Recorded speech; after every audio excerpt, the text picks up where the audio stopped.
हाँ हाँ, आज तो एक भी बादल नहीं है भाई, एक भी नहीं है, मतलब एब्सेंट बादल मतलब।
बेसिकली ये जो हैं थॉट्स, जो या ये जो मेथड्स हैं, ये चेक पोस्ट है कॉन्शियसनेस के अंदर ना।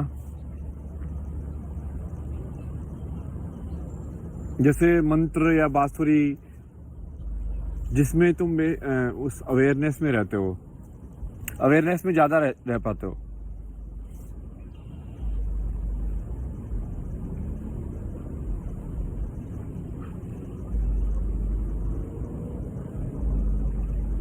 मतलब ये उसकी लाइन है कि वो है भी और नहीं भी की लाइन है, उस पे तुम खड़े हो मतलब।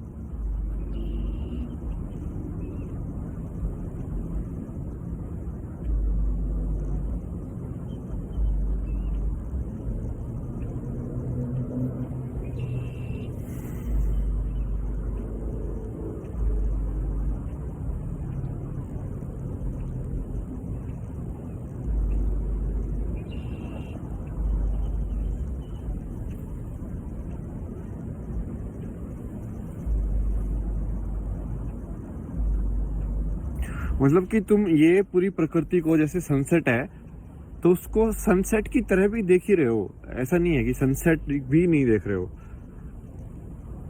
पर वो सनसेट का तुम उसको आश्चर्य की तरह ज्यादा देख रहे हो एज कंपेयर टू ऐसे देखने की वजह कि भाई हाँ कोई या तो मेटेरियोलॉजिकली के हिसाब से कि हाँ भाई ऐसा सनसेट हुआ, ये क्लाइमेट थी, ये था, या उसको बिल्कुल ही देखना ही नहीं है, मतलब ठीक है ये तो उसका काम है, मतलब लगा रहेगा ये तो, मुझे क्या फर्क पड़ता है ये सूरज क्यों घूम रहा है, मुझे क्या फर्क पड़ता है ये सूरज क्यों जल रहा है। अरे भाई तुम्हें फर्क पड़ता है ना, तो बहुत ज्यादा फर्क पड़ता है, देखो अभी फर्क पड़ रहा है लोगों को।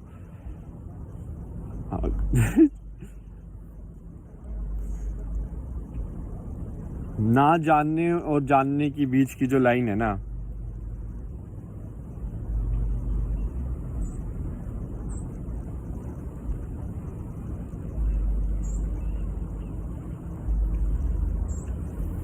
लॉजिक और इंट्यूशन के बीच की लाइन।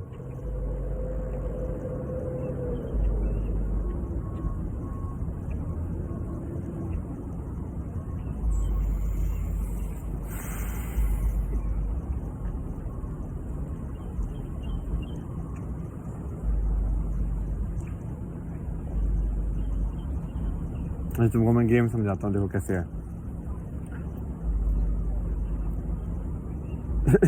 ये हिंदू के हिसाब से गेम है, ठीक है। तो भाई सबसे ऊपर है ईश्वर। ईश्वर क्या है? ईश्वर बेसिकली उस एब्स्ट्रैक्ट क्वालिटी को नाम दे दिया। तो बेसिकली जो बुद्ध बोलता है, जो शून्य है, वो ईश्वर ही बोल दिया उसको, ठीक है। मतलब ईश्वर मतलब कि जो बस अब क्वेश्चन मार्क को गायब कर दिया, जो समझ रहे हो, वो लास्ट में जो बचा।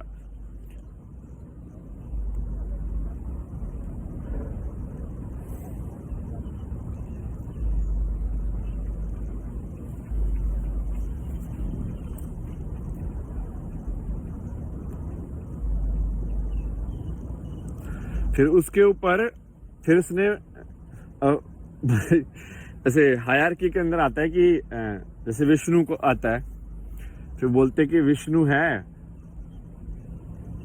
विष्णु मतलब उन्होंने बोला कि एक इंसान का एक इतना बड़ा रूप है, इंसानी, ईश्वर के इंसानी रूप में एक इतना तो क्या बोलेंगे यार, पावर लेवल। जैसे बचपन में यार, जैसे वीडियो गेम के अंदर नहीं होता क्या, इसका इतनी पावर है, 90 पावर है, इसकी 75 पावर है, इसकी 60 पावर है, या जैसे गाड़ियों का होता है, इसकी इतनी हॉर्स पावर है, इतनी इसकी, ठीक है।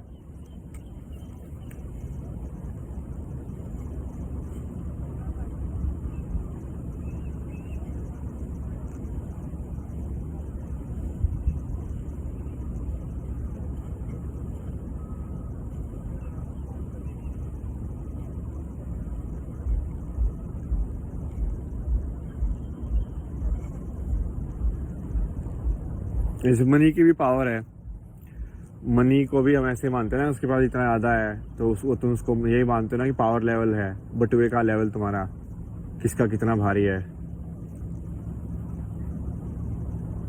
जैसे वेट उठाने की पावर होती है कि तुम कितना उठा रहे हो, दूसरा कितना उठा रहा है।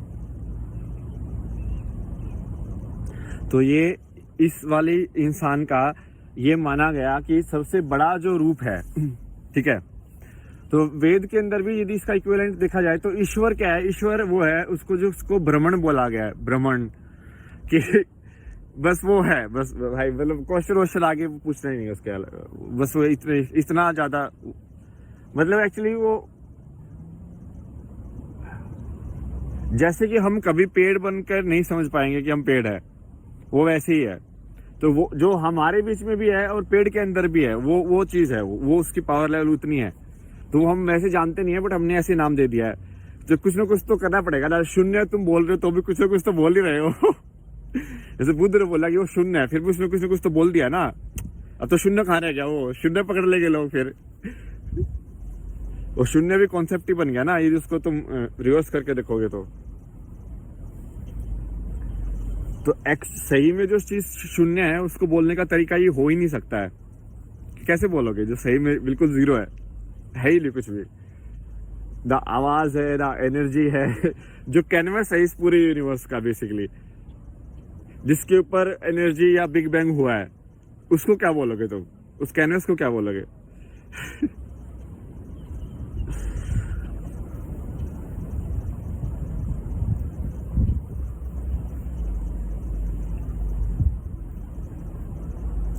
फिर ऐसे बोला कि विष्णु है, ठीक है।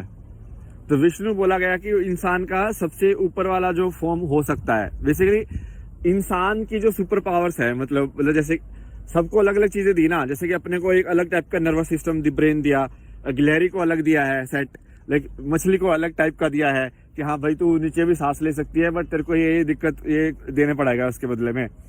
तो अब इंसान को भी कुछ फायदा हुआ, कुछ नुकसान हुआ इस शरीर में आने का, ठीक है। तो इस शरीर में आके तुम्हारा मानसिक रूप से भी और फिजिकल रूप से भी सबसे जो बड़ी फॉर्म हो सकती है उसको बोल दिया कि वो विष्णु या भगवान मान लिया, ठीक है। अब उस लेवल पे आ गए। अब तो ईश्वर लेवल समझ में आया। ईश्वर लेवल वो वाला लेवल है या एम्प्टीनेस वाला लेवल है जिसमें एब्स्ट्रैक्ट मैटर है, बिल्कुल प्योर एब्स्ट्रैक्ट मैटर जो है बेसिकली, मतलब हम नहीं पहुंच सकते वहां पे।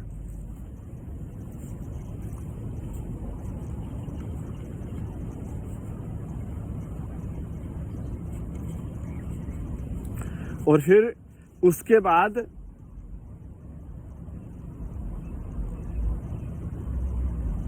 इसमें जैसे कहानी में बोलते हैं कि विष्णु के ऐसे नाभि से ऐसे फूल निकला और फिर ब्रह्मा पैदा हुआ। तो ये क्या है? ये ऐसा है कि एक इंसान की अब जब वो उत्पन्न हो गई है तो ब्रह्मा क्या है? ब्रह्मा मतलब कि रूल्स इन ए वे, समझ रहे हो? प्रकृति के नियम क्या क्या है तुम पता कैसे लगाते हो? क्योंकि बहुत सारे लोग पता लगाते हैं ना, साइंटिस्ट अपने तरीके से पता लगाते हैं, बट दूसरे तरीके भी पता लगाने के। जैसे पहले भी तो लोग पता लगाते ही थे यार, मतलब कौन सा सांप जहरीला है कौन सा नहीं है, पता होता था ना लोगों को। उन्होंने क्या कोई ऐसी लिस्ट थोड़ी बना के रखी थी, मतलब बना रखी होगी बट अलग तरीके से बनाई होगी, मतलब तरीका अलग है।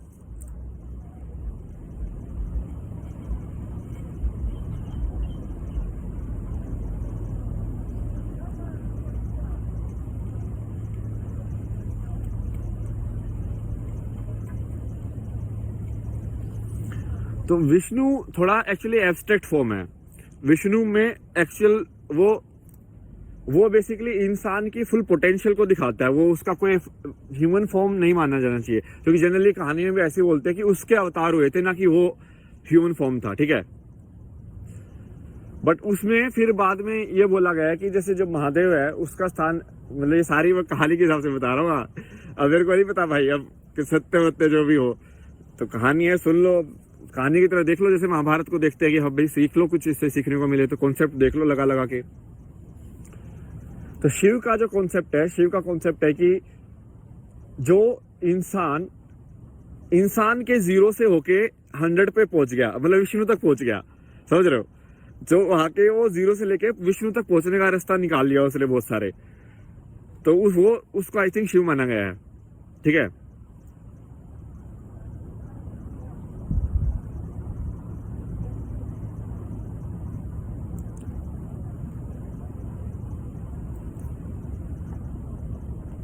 तो बस वो भी देखो देखने का तरीका है अब कि एक ये भक्त और भगवान जैसे केस हो जाता है इस केस के अंदर कि जो most ideal form in itself, abstract form जो होगी बेसिकली वो ज्यादा बड़ी है कि ह्यूमन फॉर्म ज्यादा बड़ी है। मतलब उस इंसान ने जो एक दर्जा पाया है वो ज्यादा बड़ा है कि वो सिलसाल का दिखता कैसे था वो ज्यादा बड़ा है, या जैसा था, मतलब एक्चुअल में कहानी जो थी उसकी, वो तो ठीक है यार। ये तो वैसे ये नहीं आएंगे जैसी बात हो गई, एक आपस में घूमने वाली बात हो गई ना, ये नहीं, दोनों एक दूसरे पर को डिपेंडेंट ही एग्जिस्ट कर सकते हैं डुअलिटी के अंदर।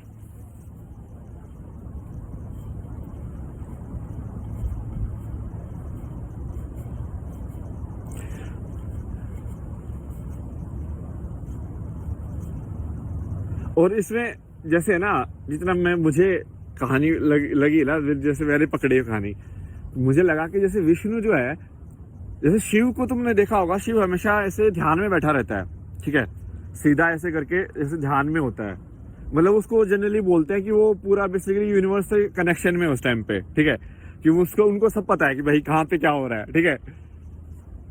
ऐसे ही विष्णु भी देखना तो मोस्ट ऑफ द टाइम आंखें बंद करके ही लेटा रहता है उसके ऊपर, जो भी उसका वो जैसे वो सांप वगैरह दिखाया है, तो वो भी ध्यान में है, बट वो लेट के ध्यान में है, तुम समझ रहे हो। तो अब उसका इसलिए ऐसा दिखाया है थोड़ा सा, उसलिए वो ऊपर नीचे हो गया कि क्योंकि ये क्या है, ये इंसान ऐसा है जो अपनी कोशिश करके बिल्कुल इंसान की मेहनत से ऊपर तक पहुंच गया है, तो ये कोशिश कर रहा है, ये उसको कोशिश करने में मजा आ रहा है। और दूसरा इंसान है वो तो लेजी है, वो दीवार के अंदर ही खेल रहा है तो इंसान भी नहीं, वो तो फॉर्म है एक्चुअली। और फिर ऐसे विष्णु के ना अवतार बोले गए हैं कि भाई ये सब लोग विष्णु के अवतार हुए हैं। अवतार तो बस आपको बेसिक कॉन्सेप्ट समझ में आ ही गया होगा कि अवतार का क्या होता है, कि भाई एक तुमने एक कैरेक्टर डेवलप किया है कि इस टाइप के कैरेक्टर है, इस टाइप का कैरेक्टर है, फिर से जन्म आ गया है, समझ रहे हो। जैसे भगत सिंह का एक कैरेक्टर बना दिया, अब मान लो भगत सिंह जैसी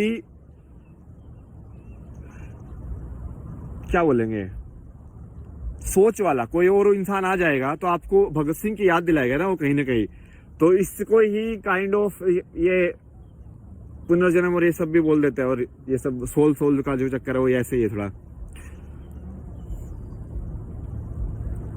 पुनर्जन्म का भी मुझे इतना श्योर हुआ नहीं है कैसे काम करता है ज्यादा, मतलब बिना मेमोरीज के मैं समझ सकता हूँ, मेमोरीज के साथ कैसे हो सकता है